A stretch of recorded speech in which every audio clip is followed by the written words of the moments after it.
किसान में आज की इस वीडियो में हम बात करने वाले हैं जैसे कि जो हम गेहूं की पिछले साल हमने हार्वेस्टिंग करी थी तो उस समय पर हमें जब निकल के हमारे जो गेहूं आए थे उसमें बहुत ही ज़्यादा कमी निकल करके आई थी। यानी कि हमारी जो गेहूं की जो पैदावार आनी चाहिए थी उसके हिसाब से पैदावार कम आई थी। तो उस समय पर हमें किसान में याद आता है कि हमने कौन कौन सी गलतियां की थी, क्या क्या हमने मिस्टेक करी थी और कौन कौन से कृषि कार्य नहीं करे थे जिस वजह से हमारी जो गेहूं की पैदावार थी वो कम निकल करके आई है। तो इस वीडियो में हम यही बात करने वाले हैं किसान भाई कि मैं ऐसे कुछ बातें आपको बताने वाला हूँ कि आप जो हमारे किसान भाई काफी ऐसी गलतियां करते ही हैं। मैक्सिमम टाइम हमारे किसान भाई ऐसी गलतियां करते ही हैं। तो इन गलतियों के बारे में हम बात करेंगे किसान भाइयों। तो इस वीडियो का पूरा अंत तक देखिएगा किसान भाइयों, आपको बहुत ही अच्छी जानकारी मिलने वाली है।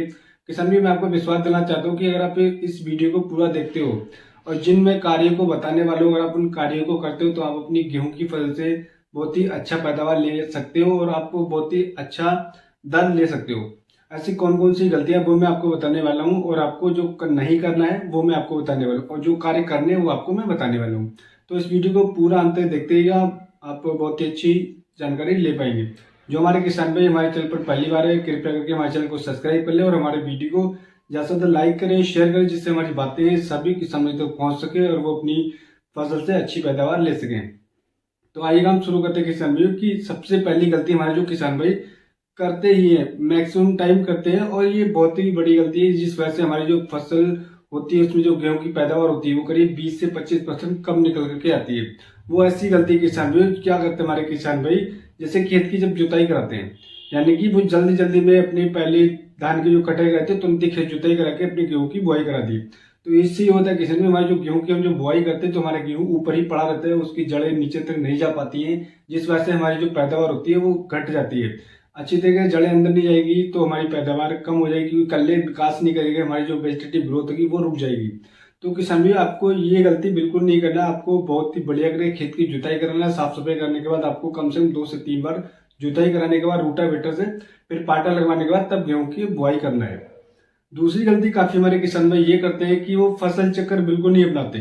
फसल चक्कर का मतलब ये है किसान भाई कि जैसे कि इस साल भी गेहूं करते हैं, पिछले साल भी गेहूं करते हैं, उससे पिछले भी गेहूं करते हैं।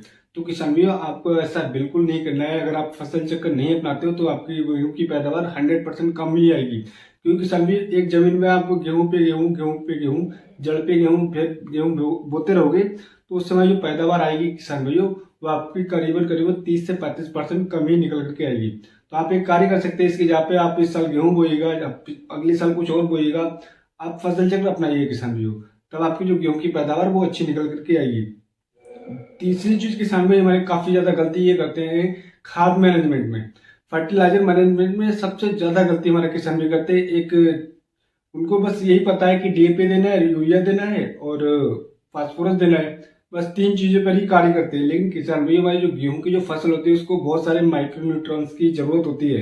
अगर माइक्रोन्यूट्रॉन्स की पूर्ति नहीं होती है तो खाद की डिफिशियंसी होती है जिस वजह से हमारी गेहूं की फसल जो शुरुआती दिनों में ठीक से नहीं चल पाती है, फिर बाद में हमारी फसल उसकी बढ़वार रुक जाती है, पीला हमारे गेहूं दिखाई देने पड़ जाता है।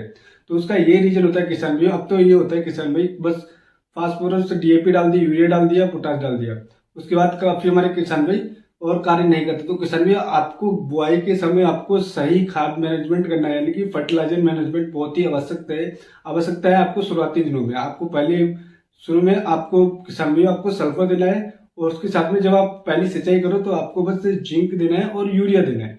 उससे पहले आप सारी खादों का सही तरीके से और सही सही डोज के हिसाब से आप उस खाद का प्रयोग करिएगा, तभी आप अपनी गेहूं की फसल से अच्छा पैदावार ले पाए। क्योंकि हमारी जो माइक्रोन्यूट्रिएंट्स की जो कमी रह जाती है गेहूं की फसल में, डिफिशियंसी रह जाती है तो हमारी बढ़वार रुक जाती है, हमारे गेहूं पीला हो जाता है।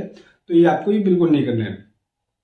चौथा हमारे काफी किसान में गलती ये करते हैं कि जब गेहूं की बुआई करते हैं तो बीज का चयन नहीं करते हैं। क्योंकि किसान भाई ये होता है जब हमारी जो गेहूं की अगर आप सही पैदावार लेना चाहते हो तो आपको 20 नवंबर तक गेहूं की बुआई अवश्य कर देना है।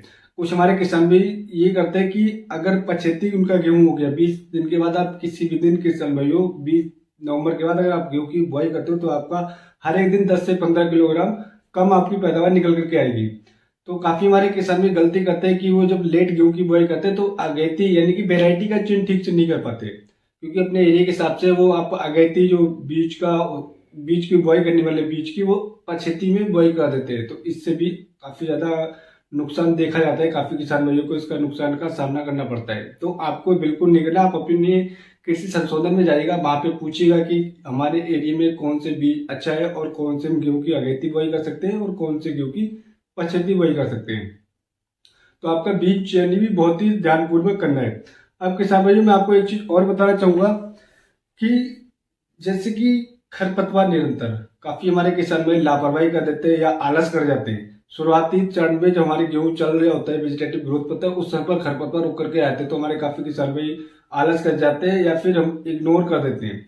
तो इससे ये होता है किसान भाई, अगर आप शुरुआती समय में आप खरपतवार नियंत्रण नहीं करते तो हम जो कोई भी खाद का प्रयोग करेंगे, कोई भी माइक्रो न्यूट्रंस का प्रयोग करेंगे, स्प्रे का प्रयोग करेंगे, तो हमारे जो गेहूं की बजाय हमारे खरपतवार सारी उसकी पावर ले जाएंगे। तो किसान में आपको शुरुआती चरण में खरपतवार नियंत्रण अवश्य करना है। आपको बहुत ही सीरियस होकर इस कार्य को करना है। अगर आप इस कार्य को करते हैं तो आपकी जो गेहूं की फसल है उसके 20 से 25% आप एक्स्ट्रा उपज ले सकते हो। आप शुरुआती चरण में अगर आप खरपतवार खत्म कर देते हो तो जो भी हम खाद या जो भी स्प्रे का हम प्रयोग करते हैं, माइक्रो न्यूट्रंस का प्रयोग करते हैं, वो सब हमारे गेहूं के पौधे को लगेगा और हमारी पैदावार अच्छी निकल करके आएगी। अब किसान भाई एक हमारे और गलती करते हैं कि सिंचाई करते समय या तो कच्ची सिंचाई कर देते हैं या 1 महीने के बाद सिंचाई करते हैं। ये भी काफी हमारे किसान में गलती करते हैं। तो किसान भाइयों आपको ऐसा बिल्कुल नहीं करना है। आपको जिससे हमारे काफी किसान में 10 से 15 दिन के बाद गेहूं बुआई करने के 15 दिन के बाद सिंचाई कर देते हैं। तो किसान भाइयों ऐसा बिल्कुल नहीं करना है।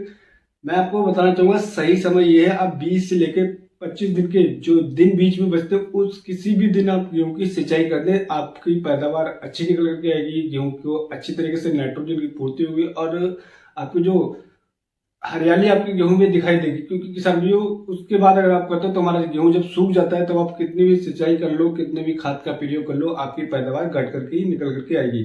तो आपको इस चीज का भी ध्यान रखना है। काफी सारे हमारे किसान भाई अप डाउन कर देते हैं, या तो कभी लेट कर देते सिंचाई या कभी जल्दी कर देते, तो आपको इस चीज का जरूर ध्यान रखना है। तो किसान भाई आशा करता हूं मैं आपको एक सही और एक सटीक जानकारी दे पाया। अगर हमारी वीडियो आपको पसंद आई तो हमारे चैनल को सब्सक्राइब करना बिल्कुल मत भूलिए। अगर आपका कोई सवाल रहता है किसान भाई तो आप हमें डायरेक्टली कमेंट करके पूछ सकते हैं। आपका सवाल होगा उसका मैं तुरंत जवाब देने की कोशिश करूँ। किसान